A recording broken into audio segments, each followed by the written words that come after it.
Hi everybody, today I'm going to be doing a walkthrough of our 2025 version of our scouting app, WatchDawg.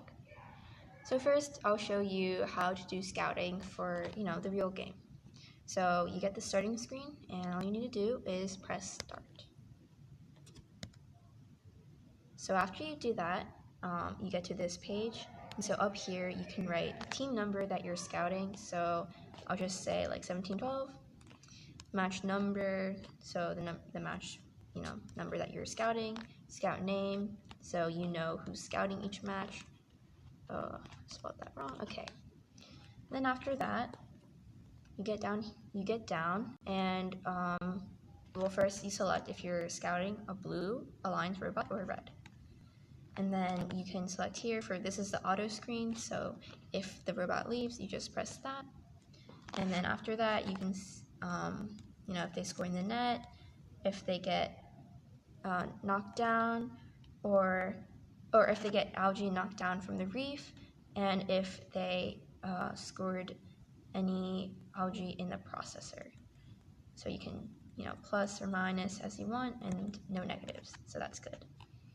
And then down here, at the very bottom, you see the coral options. So there's L1, L2, L3, L4, and works the same way. And then after that, once you get to teleop, go here, and at the top there are two buttons. If they played defense or defense was played against them, just so you know why they might not have scored as much. And same thing as in the auto screen, you can select if they scored in the net, if they knocked down any algae, if they scored any algae in the processor, and then also if coral was scored. So same thing. And then after that's done, get to endgame, and top three buttons. So if robot parked, if it climbed the deep cage or the shallow cage, and then it's very good because you can only select one of them, so it works out. And then also you have the penalized or the dead bot, which you can select, and finally optional notes. And usually what we do is, if they had a penalty or penalties up there, but you can describe what the penalty was, if the driver was bad, anything like that. And then something that must be noted is you cannot use any commas or any return buttons, because that will mess up the Excel code that goes along with this.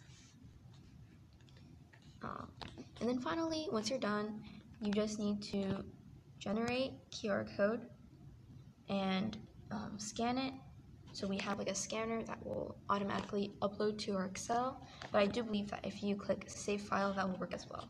And once that's done, all you need to do is click new scout, and you're brought back to the page. But that's it. If you have any questions, feel free to reach out to us. Thank you so much. Bye.